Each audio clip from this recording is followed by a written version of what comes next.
to do cursive writing? Don't need your pencils yet. We're going to talk about 3 P's. The first P is preparation. Everybody thought when I said preparation, that meant get my pencil out. What else do you have to prepare for when you do cursive writing? Posture? Oh my gosh. That's number 2. You're ahead of me. Can we go back to preparation? But you're right, we're going to get there. You gave everybody a hint about what P number 2 is. Let's go back. What do we have to prepare? If you're going to cursive write, what do you have to prepare? You need a sharp pencil. What else? A piece of paper. What else? An eraser, yeah, because none of us are perfect. We're going to make little mistakes that we're going to want to erase. Thank goodness erasers were invented. A sharpener? Maybe a sharpener, yeah, in case you wear your pencil down. Anything else you think we need to prepare? Or does that cover it all?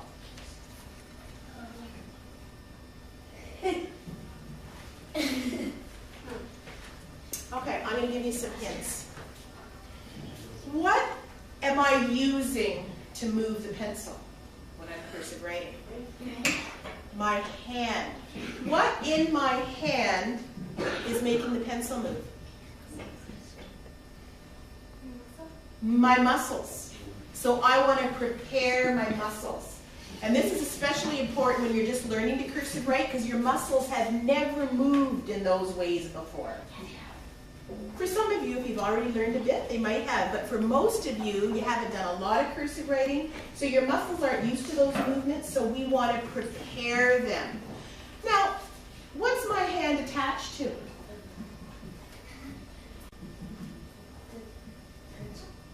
No, on my body. What part of my body is it attached to? Yeah? My arm and my shoulder is attached to my body. Yeah.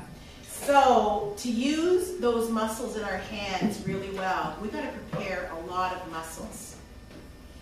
So we're going to do just a couple things to prepare our muscles, okay? So I'd like everybody to stand up just behind their desk. Make sure you got enough room from your neighbor. If you have to come out here, that's fine. Okay? Now everybody knows jumping jacks. So let's start warming up our arms and our legs. Let me see 10 jumping jacks. I'm not going to do them because it really hurts my back. But I will do the arm parts. Okay, ready? 2, 3, 4, 5, 6, 7, 8, 9, 10. Excellent. Okay. Now, does anybody know what a chair push-up is? Who thinks they know? Do you know? Can you come up here? There's a chair. Show me what a chair push-up is. Nope. Who else has an idea? Come on up and show me what you think it is. Aha! Sitting down, putting your hands on the side. Can you try it? See if you can do them. I can't do them. I'm not strong enough to lift up this body. Whoa, see if you can do 5. You're really warming up your hands, your arms, your shoulders. Excellent. Okay. Good job. All right. That's a good thing to do too if you've been doing a lot of writing or working your desk and you just need to take a break. It's a good thing to do. Okay, another one. Can you just get those shoulders up and touch your ears? Right up to your ears and down. And up again and down. Let's just do one more. Up again and down. Okay, now we need to do our hands. So let's just put our hands together like this with your elbows up and push as hard as you can. Push, push, push. Like you're having a fight with yourself and you're going to push, push, push, push, push, push, push, push, push, push. Whoa! Can you feel it? Yeah. Now can you grab your hands this way? Oh. And pull. Pull, pull, pull, pull, pull, pull, pull, pull, pull. Okay. Now this one's a little bit trickier for your fingers. Okay? It's something I call spiders on a mirror. Because if you had a spider sitting on a mirror, there's my mirror. I'm going to spread my fingers like it's a spider's leg. If he was doing push-ups on a mirror, Oh my god. it would look like this, wouldn't it? But slowly. Oh, you guys are good. Do you do it in gym? Yeah. Good job. Yeah, it's a good warm-up. Okay. So, we're prepared. Let's stop. We're prepared. That's the first P. We got our muscles all warmed up, our fingers warmed up. We're ready to go.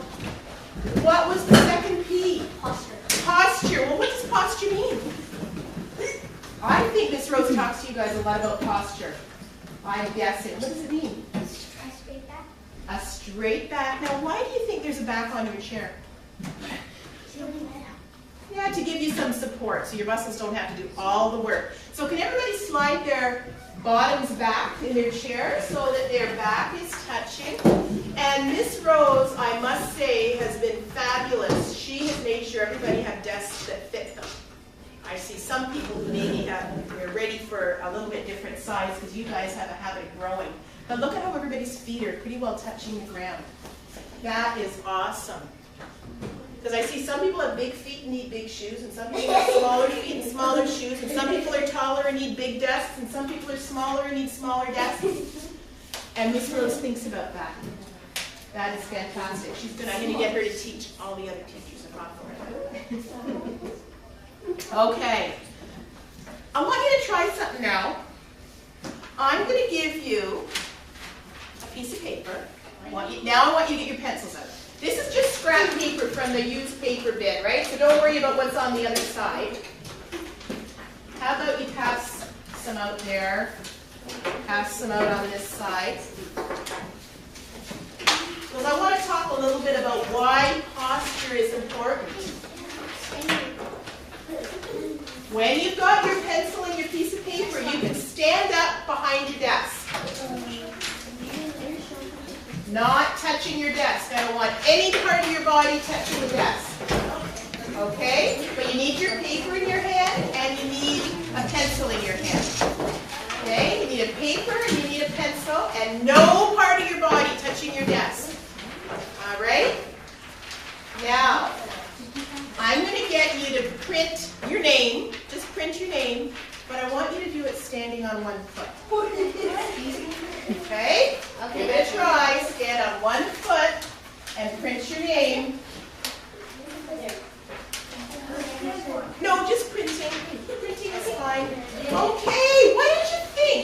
Was it easier than sitting at your desk or harder? Harder. Why do you think it was harder?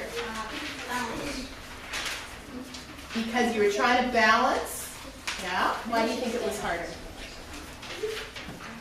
Oh, balance, okay. Anybody got any other ideas? Yeah, that makes a difference too. You don't have a good surface for the paper, doesn't it?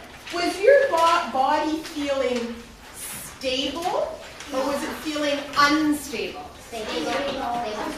Unstable. Some people have got really good balance and they can be really quite stable on one foot. For those people who feel they were really stable, try doing it up on your tiptoe. Try standing on one tiptoe and doing it. And tell me if you feel stable. Ah, okay, I got ya.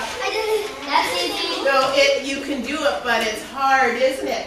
So when we're sitting at your desks, the reason why you want your back against the backrest, you want your chair pulled up, and you want your feet down, is so that that whole body is stable.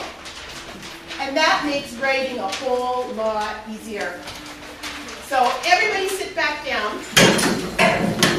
Because there's a third P before we start cursive writing. We've talked about preparation, and everybody's got a pencil and a paper. Their muscles are warmed up. We've talked about posture. Do I see everybody's desks pulled up? Everybody's nice and comfy. What do you think the third P is? Preparation, posture, and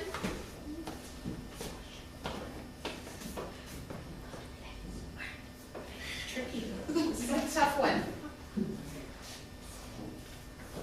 I see some people with their papers on their desks straight. I see some this way. I see some that way. The third P, it's really like P number 3 and 4, is paper position. Paper position. And you know what? A lot of us, out of habit, put the paper straight on the table. But our body, the way our arm is made, it works better if it's slanted a little bit. And of course, who here is right-handed? Who is left-handed? Okay, we got two lefties. And that makes a difference because you're using different hands. You have to position your paper a little bit differently. So if you're right-handed, like I am, and then we'll get to left, put your paper straight, and your right, look for the top right corner, and you know it's up here. I'm going to make that higher. So can you see that? If you're right-handed, my paper's going to be this way. And I'm going to come around and check in a minute. And you know what a good way to remember is? You're right-handed, right corner higher. Some people remember that. The same corner's higher that the hand I use for writing. Or when you're writing, look at how you guys have talked about parallel, haven't you? Yes. Things that are going the same way. Look at my paper's going this way, and my arm is going this way. They're parallel. Okay. So that's if you're right-handed. If you're left-handed, what corner do you think is going to go up? Left. The left corner. So it's going to look like this. And I'm not left-handed, so look at how wobbly my lines are. But I'm trying. So if you're left. So everybody put the paper the way they think it's supposed to be for their hand. And maybe Miss Rose and I can just check to see that it's tilted. Good. And for those of you, awesome. Good, you've got it right. That's it. You're left-handed, aren't you? Which way would you tilt it, Paige?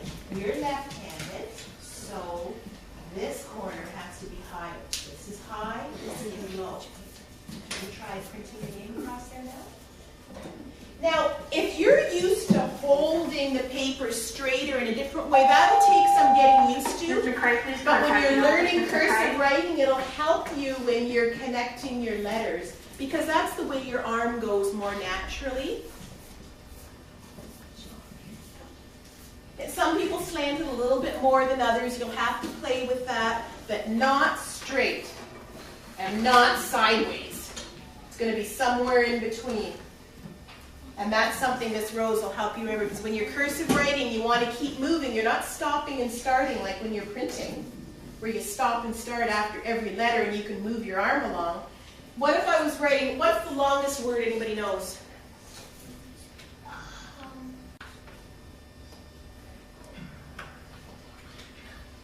Does that make sense? Yeah, I want a real word that's a long word. Encyclopedia. Encyclopedia. Okay. Now, watch what happens.